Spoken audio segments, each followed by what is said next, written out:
Dan di dalam tungku peleburan itu sudah bukan baja cair yang terlihat, melainkan ratusan tangan manusia yang saling bertumpuk seraya berusaha untuk keluar dari sana. Jeritan minta tolong juga terus terdengar semakin histeris sampai membuat telinga Fajar berdenging.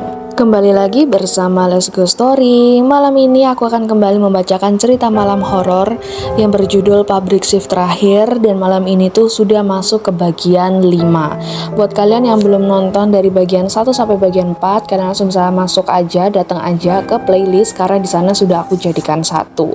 Malam ini aku akan membacakan cerita yang sudah mulai menjuru kalau si Fajar ini mulai masuk ke potongan cerita bagian masa lalu yang sebenarnya tuh itu yang orang-orang rasakan pada saat itu. Aku tidak mau mengulur waktu karena aku yakin kalian pasti penasaran. Tonton terus videonya sampai habis biar gak ketinggalan ceritanya. Suara sirine itu terus meraung panjang, suara yang mengguncang seluruh lorong bawah tanah. Debu-debu tua terus berjatuhan dari langit-langit beton, sementara pipa-pipa besi yang berkarat mulai bergetar. Fajar terus berlari tanpa menoleh sedikit pun. Nafasnya terus memburu dan dadanya terasa sangat terbakar. Sedangkan dari arah belakangnya, suara langkah kaki terdengar semakin mendekat. Semesta berpihak kepadanya. Dari kejauhan, ia melihat ada tangga darurat di ujung lorong, dan tangga itu akhirnya membawanya kembali ke dalam bangunan utama pabrik. Bangunan utama pabrik itu adalah ruang produksi raksasa yang belum pernah ia lihat sebelumnya. Di atas pintu itu masih tergantung papan besi tua yang bertuliskan ruang peleburan utama. Ia belum pernah masuk ke ruangan itu dan ia merasa tempat itu sudah cukup aman. Jadi ia mengambil nafas sejenak. Nafas yang terus tersengal-sengal membuatnya harus lebih lama untuk mengambil nafas. Setelah beberapa saat ia lebih tenang, ia kembali mengedarkan pandangan ke seluruh penjuru ruangan yang ternyata jauh lebih besar daripada seluruh area produksi yang telah ia lewati sebelumnya. Langit-langitnya menjulang hampir 40 meter. Di tengah ruangan itu berdiri tungku peleburan baja yang begitu besar dan dikelilingi rel besi untuk mengangkut logam cair. Di sana Fajar kembali menemukan sesuatu yang janggal. Semua mesin di ruangan itu sedang bekerja. Roda gigi berputar pelan, konveyor juga berputar, derek baja juga seakan mengangkut wadah logam, dan percikan api berterbangan memenuhi udara. Sangat gak masuk akal. Sudah 15 tahun yang lalu, seluruh aliran listrik pabrik telah diputus. Kenapa semua alat itu kini masih bisa bekerja? Untuk mencari tahu apa yang terjadi, Fajar mencoba menyalakan kameranya lagi. Siapa tahu ia bisa melihat sesuatu lagi dari balik layar kameranya. Tapi pada saat kamera itu dinyalakan, Fajar melihat tanggal yang berbeda. Tanggal di kamera itu menunjukkan tanggal 18 September 2011, di mana itu adalah hari terakhir pabrik baja Nusantara terakhir beroperasi.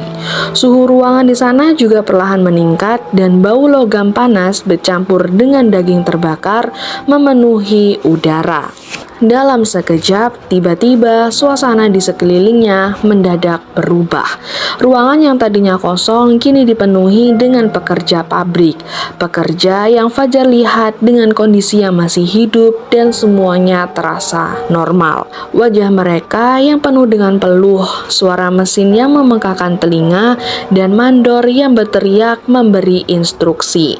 Di sana tidak ada seorang pun yang menyadari keberadaan Fajar yang berdiri di tengah-tengah mereka. Fajar merasa keberadaannya itu sedang menyaksikan potongan masa lalu. Dari ruang kontrol di lantai atas muncul seorang pria mengenakan jas hitam. Seseorang itu adalah Direktur Aditya Lukito. Beliau pun juga tampak masih hidup dan normal. Di belakangnya berdiri beberapa pria berpakaian rapi yang tampaknya adalah pemegang saham perusahaan. Salah seorang teknisi berlari menaiki tangga menuju ruang kontrol. Teknisi itu melaporkan jika waduk pendingin mulai retak. Teknisi itu mengatakan jika tekanannya sudah melewati batas, kalau tungku terus dipaksa untuk jalan, semuanya bisa meledak. Tapi jawaban dari direktur membuat teknisi kebingungan, karena Pak Aditya tetap menyuruhnya untuk melakukan produksi. Pak Aditya mengatakan jika tetap harus dilakukan produksi karena ekspor akan berangkat besok pagi. Mesin harus dihentikan sekarang. Pak Aditya merasa jika ia akan rugi puluhan miliar. Beliau tetap menyuruh teknisi untuk tidak boleh mematikan tungku. Mendengar perintah dari direktur pada saat itu, teknisi hanya bisa terdiam. Ia tahu keputusan itu sama saja dengan hukuman mati bagi ratusan pekerja di bawah. Fajar yang masih menyaksikan semuanya mulai merasa khawatir dan nafas yang tercekat. Hingga sekitar 1 jam kemudian, kekhawatirannya mulai terjadi. Alarm mulai berbunyi, lampu merah berputar di seluruh ruangan dan beberapa dari pekerja mulai berteriak histeris. Alarm yang berbunyi itu menandakan ada kebocoran pipa dan tekanannya mulai naik hingga membuat cairan baja meluap. Para pekerja di sana panik bukan main. Mereka mulai berhamburan lari menuju pintu darurat. Namun sayangnya pintu itu tidak bisa dibuka. Ada seseorang yang telah menguncinya dari ruang kontrol. Tangisan dan jeritan histeris terus menggema di ruangan itu. Para pekerja pun terus-terusan memukul pintu besi sekuat tenaga. Di lantai atas, Direktur Aditya hanya berdiri memandangi mereka tanpa ekspresi. Sesaat kemudian, setelah memandang mereka, Pak Aditya mematikan mikrofon alarm dan suasana menjadi sunyi. Semua langsung diam dengan sisa air mata mereka.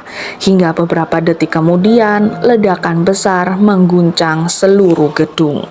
Pipa baja berdiameter hampir 1 meter itu pecah berkeping-keping. Logam cair yang bersuhu lebih dari 1000 derajat menyembur ke segala arah dan ruangan itu sudah tidak lagi sunyi. Jeritan manusia memenuhi ruangan. Para pekerja dan teknisi itu langsung hangus seketika. Di antara mereka, tubuhnya sudah ada yang meleleh dan di antara mereka juga ada yang sedang berusaha merangkak sambil merasakan pedihnya kulit yang terkelupas akibat luka bakar itu. Api menjalar ke seluruh area produksi. Asap hitam menutup langit-langit dan puluhan pekerja masih harus berlarian tanpa arah. Tidak ada satupun dari mereka yang berhasil keluar karena seluruh pintu telah dikunci. Melihat hal itu semua, Fajar mencoba memejamkan matanya dengan harapan apa yang sedang ia lihat itu bisa segera menghilang. Tapi harapan itu tidak selalu menjadi kenyataan. Saat Fajar membuka matanya, pandangan kehebohan itu masih bisa dilihat. Seluruh pekerja itu sudah bukan manusia yang memiliki kulit yang utuh. Sudah hampir sebagian kulit mereka hangus. Seragam mereka menyatu dengan daging. Sebagian wajah mereka meleleh hingga tulang tengkorak terlihat. Mereka hanya bisa pasrah berdiri mengelilingi tungku peleburan dengan diam. Di tengah kejadian itu, mereka menatap ruang kontrol dengan sedikit ekspresi kesal karena di sana sosok Direktur Aditya kembali muncul. Kehadiran sosok direktur itu kini telah setara dengan para pekerja yang terbakar hidup-hidup. Tubuh direktur itu juga hangus, kulitnya menghitam dan matanya berlubang. Sosok itu sudah hampir mirip dengan apa yang Fajar lihat di terowongan beserta bel kuningan yang tergantung di tangannya. Apa yang masih Fajar saksikan itu tidak kunjung mereda. Malah direktur itu tetap menyuruh produksi terus berjalan meskipun mesin itu terus berputar dengan kecepatan yang semakin bertambah. Dan di dalam tungku peleburan itu sudah bukan baja cair yang terlihat, melainkan ratusan tangan manusia yang saling bertumpuk seraya berusaha untuk keluar dari sana. Jeritan minta tolong juga terus terdengar semakin histeris sampai membuat telinga Fajar berdenging. Kejadian yang Fajar lihat itu benar-benar gambaran neraka yang dibuat oleh dari direkturnya sendiri. Sampai beberapa saat ketika telinganya sudah tidak berdengeng lagi, dari sisi kiri ada sebuah rantai besi yang keluar dari sela-sela mesin. Rantai itu langsung melilit Fajar dan membawanya melihat sesuatu yang lebih mengerikan. Dari atas, Fajar melihat di sisi konveyor berjajar puluhan helm keselamatan yang masing-masing diberi nama. Ada 6 helm beserta nama pemilik, dan di ujung paling depan, Fajar kembali melihat ada helm yang bertuliskan namanya. Suara dari direktur itu kembali terdengar menggema. Beliau mengatakan jika setiap orang yang mengetahui rahasia tempat itu, ia akan menjadi pekerja berikutnya karena pabrik itu akan selalu membutuhkan tenaga baru.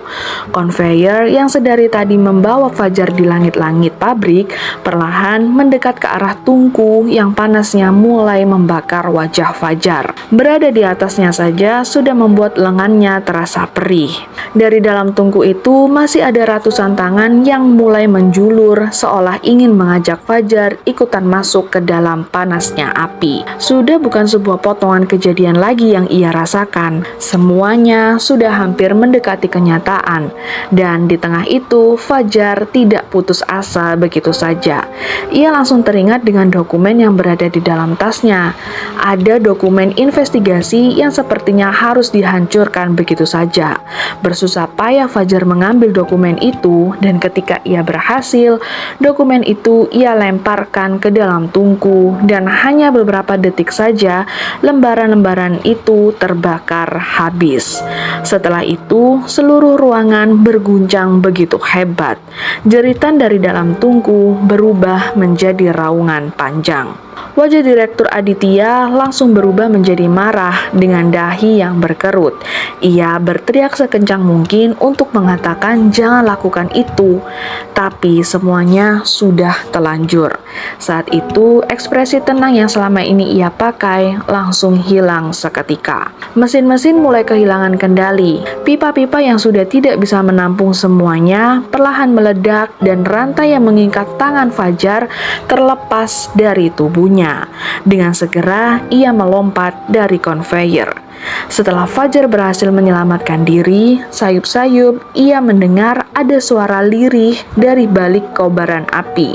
Suara yang sama sekali berbeda dengan jeritan sebelumnya, yang kini terdengar sangat lembut dan penuh kesedihan.